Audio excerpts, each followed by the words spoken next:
আমার এক সহকর্মী দাড়ি ছোট ছোট করে রাখে, এ ব্যাপারে তাকে নিষেধ করলে সে হেসে হেসে বলে এতে কোনো সমস্যা নাই, এ ব্যাপারে শরীয়তের হুকুম কি? এই ব্যক্তি এখানে উপস্থিত আছে, দয়া করে কিছু বলে শাসন করে দেন। আসামি হাজির।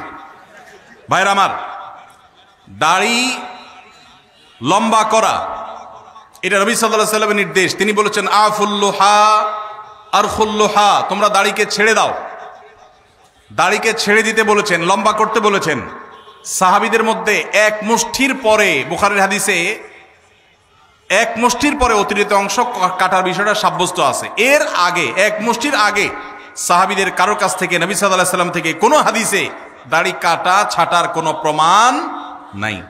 এই জন্য সারা বিশ্বের প্রায় সব উলামায়ে ইকরাম একমত যে দাড়ি লম্বা করা ওয়াজিব।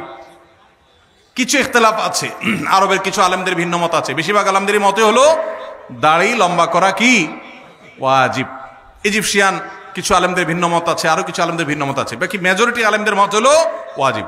আমরা বলি দাড়ি রাখা সুন্নত, সেটা সুন্নত এই অর্থে নবীজিও দাড়ি রেখেছেন, সেই হিসাবে সুন্নত। কিন্তু তিনি নির্দেশ করলে সেটা কি হয়ে যায়? সেটা আমভাবে ওয়াজিব হয়ে যায়, সেই হিসাবে দাড়ি রাখা ওয়াজিব। অতএব ভাই, যদি কেউ মনে করে দাড়ি না রাখলে সমস্যা নাই, তার কাছে সমস্যার ডেফিনিশনটা কি, সংজ্ঞাটা কি? কেউ তো বলতে পারে নামাজ না পড়লেও সমস্যা নেই, কিন্তু একজন মুসলমান মনে করবে আল্লাহর নবীর ওয়াজিব তরক করলে সমস্যা আছে না নাই? আছে। কিয়ামতের ময়দানে তার জন্য জবাবদিহি করতে হবে কি হবে না? হবে। তবে আমাদের ভাই কেউ হয়তো খোঁচা খোঁচা দাঁড়িয়ে রাখা শুরু করেছেন, আমরা তাকে অ্যাপ্রিসিয়েট করব, আমরা তাকে দূরে সরাবো না। আলহামদুলিল্লাহ ভাই শুরুটা করে দিয়েছেন, ইনশাআল্লাহ আল্লাহ এটাতে বরকত দিবেন। আমরা তাকে এটাকে লম্বা করার জন্য নসিহা করব। তবে সেই সাথে এটাও আমাদের মাথায় রাখতে হবে, দাড়ির চাইতে অনেক ইম্পর্টেন্ট নির্দেশ আছে আল্লাহর, যেগুলো আমরা অহরহ লঙ্ঘন করি। আছে না নেই? এটা শুনে আবার বেদাড়ি আল্লাহ একটু খুশি হয়ে গেছে, যাক আমাদের পক্ষে একটু আসলো। ভাইরা আমার, দাড়ি রাখা ওয়াজিব সেটা নিয়ে কোনো আলাপ নাই, সেটা নিয়ে কোনো ছাড় নাই। কিন্তু পাশাপাশি আমাদের এটাও মাথায় রাখতে হবে যে আল্লাহর অন্যান্য ফরজ বিধানগুলো মানতে হবে। অনেকে লম্বা দাঁড়িয়ে আছে, মুখ খারাপ করে, আছে না নাই? বাংলা একটা প্রবাদ আছে, হাজী সাহেবের মুখ খারাপ। কি বলে?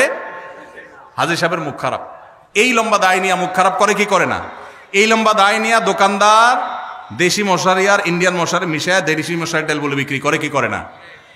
তাহলে দাড়ি আছে, তিনি ওয়াজিব আমল করেছেন, সবও পাবেন, কিন্তু যেই কাজটা করছেন ওইটা দাড়ি রেখে যে সব পাচ্ছেন তার চেয়ে অনেক বেশি ক্ষতি তিনি করছেন ওই কাজটা করে। ঠিক না ভাই? ঠিক। এই জন্য আমাদের পরিপূর্ণভাবে দিনে প্রবেশ করতে হবে, আল্লাহ আমাদেরকে তৌফিক দান করুন। কিন্তু সেই সাথে দাড়িও লম্বা করার চেষ্টা করতে হবে। কিন্তু কোনো ভাই করছেন না, আমরা বেশিরভাগ মানুষ অন্যকে নিয়ে পড়ে থাকি। একটা বড় মুসিবত হলো বাংলাদেশে মানুষের, আমরা অন্যের চরকায় তেল একটু।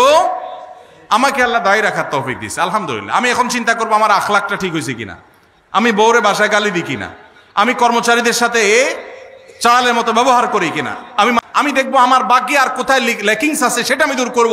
আমি দাঁড়িয়ে আছে এই জন্য যার দাড়ি নাই তারে খোঁচা মারি করি আমি, এটা তো কোনো মুসলমানের কাজ হতে। আমি চাইবো আমার ভাইয়ের দাড়ি লম্বা হোক, কিন্তু সেই সাথে আমি চাইবো আমার আরো যে দুর্বলতা আছে সেগুলো যেন দূর হয়। আল্লাহ আমাদেরকে আমলের তৌফিক দান করুন। কোনো একদল লোক অস্থায়ীভাবে কোনো এক অফিসে অবস্থান নিয়েছে নিরাপত্তাজনিত কারণে, তারা জুমার নামাজের জন্য পার্শ্ববর্তী মসজিদে না গিয়ে স্বস্থানে জুমার নামাজ আদায় করে। এখন জানার বিষয় হলো তাদের জুমার নামাজ সহি হয় কিনা। ভাইরা আমার, কোথাও যদি কেউ এরকম নিরাপত্তাহীনতা অনুভব করেন যে আমি জুমার নামাজ পড়তে গেলে আমার বিপদ হবে, দেখতে হবে ইস্যুটা কি ধরনের। এখন একজন চুরি করে পালাইছে, একজন সন্ত্রাসী করে পালাইছে, মানুষ খুন করে পালাইছে, ধরা পড়বে এই বয়সে জুমার নামাজ পড়তেছে না, এটা তো ভিন্ন জিনিস। কিন্তু কেউ এমন কোন পরিস্থিতিতে আছে যে সে বের হলেই তার জীবন হুমকির মধ্যে পড়বে, তখন তিনি বাসায় নামাজ পড়লে নামাজ হয়ে যাবে।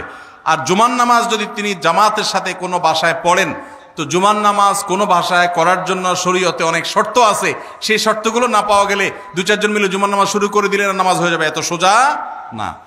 এ বিষয়ে পুরো ডিটেইল অবস্থাটা জানা দরকার, যে আসলে কোন সিচুয়েশন, পরিস্থিতি কি, তারপরে মাসালা উত্তর দেওয়া সহজ হবে।